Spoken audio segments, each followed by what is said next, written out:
কত গরম। যদি গরম এরকম বাড়তে থাকে তাহলে শুধু জঙ্গলের গাছ নয়, জঙ্গলের জানোয়াররাও এখানে মারা পড়বে। আর এদিকে খিদেতে তো আমার পেটে ছুঁচো দৌড়চ্ছে, আর গরমের জ্বালায় আমি দৌড়চ্ছি। যদি আমি শক্তিশালী এক হাতি হতাম তাহলে এই গাছটাকে উপরে একটা ছাতা বানিয়ে নিতাম।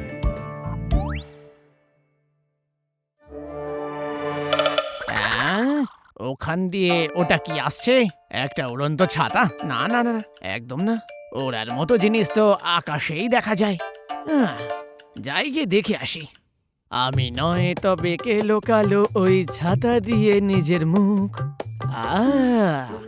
তাহলে হরিণ তো নয়। যে হও দেখি সামনে এসো দেখাও মুখ।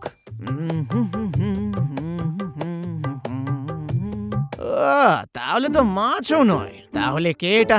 আমাকে তো খোঁজ লাগাতেই হবে। এই কে তুমি? তুমি তাহলে খরগোশ? কি ব্যাপার শিয়াল ভাই? আরে আসলে ওই পেছন দিক দিয়ে দেখছিলাম বলে বুঝতেই পারিনি তুমি কে। কিন্তু তোমার মাথায় এটা কি বলো তো? এটা এটা তো একটা ছাতাওয়ালা টুপি। মনে হয় মানুষগুলো জঙ্গলে সেটা ফেলে গেছে। আর এটা মাথায় দিয়ে ঘুরলে পরে দেখছি রোদে সেরকম কোনো কষ্ট হচ্ছে না গো। বাহ, দারুণ তো। শুধু ভালো না, খুবই ভালো গো। আরে আমার কথার মানে হচ্ছে ছাতাটা খুব সুন্দর। তুমি কি এটা আমাকেও দিতে পারবে খরগোশ? কিন্তু এটা তোমাকে দিয়ে দিলে আমার তো রোদ্দুর লাগবে। আরে খরগোশ জি, এখানে আমি 2-3 দিন থেকে বেশ একটু ক্লান্ত ক্লান্ত অনুভব করছি। আমার যেভাবেই হোক একটা বৈদ্যকে দেখাতে হবে, বুঝলে? আর যদি গরম বেড়ে যায় তাহলে গরমের চোটে আমি মারা পড়তে পারি। তো আপনার কাছে আমার একটা সুন্দর রিকোয়েস্ট আছে। এই ছাতাটা কি দয়া করে দিতে পারবেন? আমি বৈদ্য মশাইয়ের সঙ্গে দেখা করে আপনার বাড়িতে গিয়ে আপনাকে ছাতাটা দিয়ে আসবো। আচ্ছা, তুমি ডাক্তারের কাছে যাবে যখন, আমি এটা দিচ্ছি, কিন্তু বিকেলের মধ্যে ফেরত দিও। আরে সত্যি আমি ফিরিয়ে দেব। আমি আমার কথায় অনড় থাকবো। যদি তাই হয় তাহলে ছাতাটা রেখে দাও। আহা, এমন লাগছে যেন কোনো রাজমুকুট পরে ফেলেছি। আচ্ছা আচ্ছা, তাহলে এটা পরে আমার সাথে গান করো। হ্যাঁ হ্যাঁ, গান। কিন্তু কোনটা গাই? আমার মনে পড়ে গেছে। বৃষ্টি বৃষ্টি ছাতা ছাতা, বৃষ্টি এলে মাথায় ছাতা, মাথায় ছাতা। বৃষ্টি বৃষ্টি ছাতা ছাতা, বৃষ্টি বৃষ্টি ছাতা ছাতা, বৃষ্টি এলে মাথায় ছাতা। গানের তো আর কিছু রইলো না গো।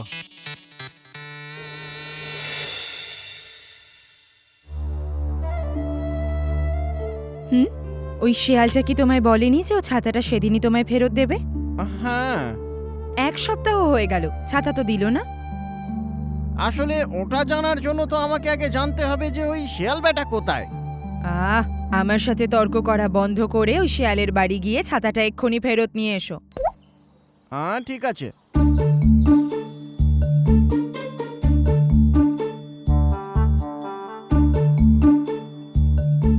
আরে চিন্তন খরগোশ তো এদিকেই আসছে। মনে হয় ছাতার জন্যই আসছে। একে একটু ভুলভ্রান্তি কিছু বোঝাতেই হবে, নইলে আমায় ছাতা আবার ফিরিয়ে দিতে হবে। এই তো উপায় পেয়েছি।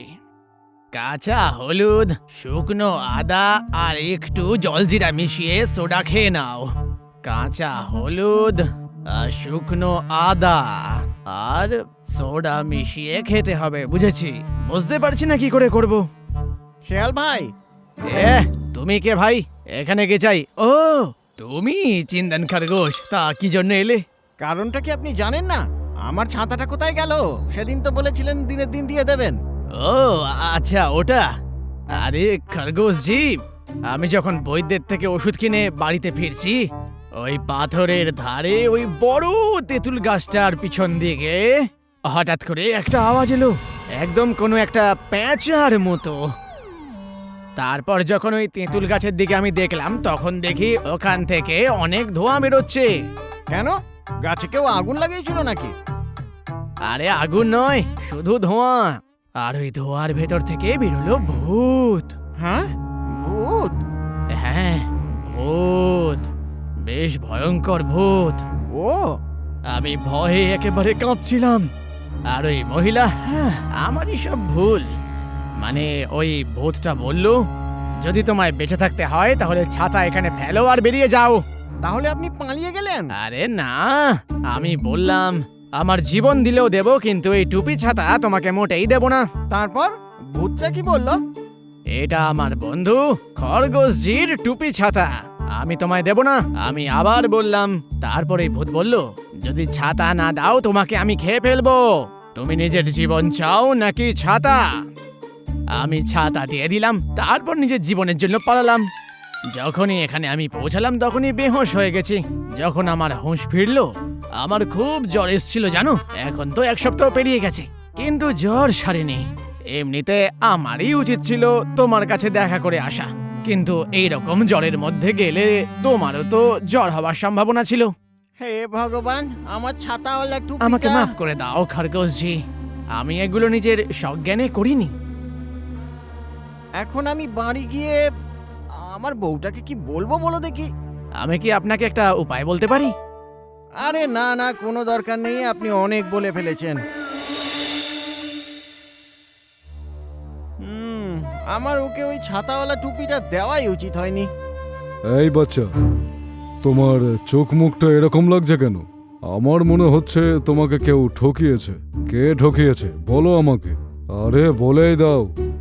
ও আমার প্রিয় ভাল্লুক ভাই, আমার কাছে একটা ছাতাওয়ালা টুপি ছিল, ওটা আমি ওই শিয়াল ভাইকে দিয়েছিলাম। ও বলেছিল সেদিনই ওটা আমায় ফিরিয়ে দেবে, কিন্তু এখনো আমাকে ওটা ফেরত দেয়নি। বরং আমাকে বলল ওই গাছে নাকি একটা ভূত ছিল, সে নাকি ওই টুপিটা ওর থেকে ছিনিয়ে নিয়েছে। এরকম বড় তেঁতুল গাছে ভূত? এই জঙ্গলের পণ্ডিত হওয়ার সূত্রে আমি সমস্ত ভূতকে জানি, বুঝলে? ওই লুমড়ি যে তেঁতুল গাছের কথা বলেছে, ওই গাছে কোনো ভূত নেই। ও তোমাকে ঠকিয়েছে। এটা আমারও মনে হলো যে ও মিথ্যে কথা বলছে। ওই দেখো, ওটাকে। এটা তো ওই শিয়াল ভাই যে আমার টুপিটা চুরি করেছিল। দেখো আমার ছাতাওয়ালা টুপিটা নিয়ে কি সুন্দর চলে ফিরে বেড়াচ্ছে। খরগোশ ভাই, তুমি গিয়ে জিজ্ঞাসা করো, দেখো বোধহয় ছাতা দিয়ে দেবে, না দিলে আমি গিয়ে তোমার ছাতা আনবো। যাও খরগোশ ভাই। যদি দরকার পড়ে তাহলে থ্রেসাম পুরানে যে ছাতার দরকার পড়ে সেটাও আমি চুরি করে নিয়ে নেব, এই টুপিওয়ালা ছাতা মাথায় থাকা সত্ত্বেও। এই মিথ্যুক শিয়াল, অ্যাঁ? আমার ছাতাওয়ালা টুপিটা দাও। তুমি আবার ফিরে এসছো? আমার মনে হয় তুমি এই শিয়ালের ব্যাপারে একটুখানিও কথা শোনোনি। আমি জানি, আর খুব ভালো করেই জানি। বলো আমাকে, আমি কে? তুমি সেই শিয়াল যে কথা দিয়ে কথা রাখতে জানে না। আরে খরগোশজি, আমি এই জঙ্গলের ভূত। যদি আমার সঙ্গে বেশি খেলার প্রয়োজন মনে হয় তাহলে তোমাকে গিরগিটি করে দেবো, বুঝেছ? বেঁচে থাকতে চাইলে এখান থেকে চলে যাও। আমি আমার টুপি না নিয়ে কোথাও যাব না। দাও আমার টুপি। একদম চুপ। আমার জাদু শক্তির সাহায্যে তোমাকে আমি এখান থেকে উড়িয়ে দেব। ওম ক্রিম, ওম ক্রিম ক্রিম, ওম ক্রিম। আহা, আমি টুপি পেয়ে গেছি, ইয়ে পেয়ে গেছি। আরে আমি তোমাকে ওঠানোর চেষ্টা করেছি, এটা কি হলো? এটা তো আমি নিজে উপরের দিকে উঠে চলে গেলাম। হ্যাঁ চালাক লুম্বি, আমি যদি একটা মুরগিকে ওড়াতে পারি তাহলে তোমাকেও ওড়াতে পারবো। এর জন্য আমার কোনো জাদুর দরকার নেই।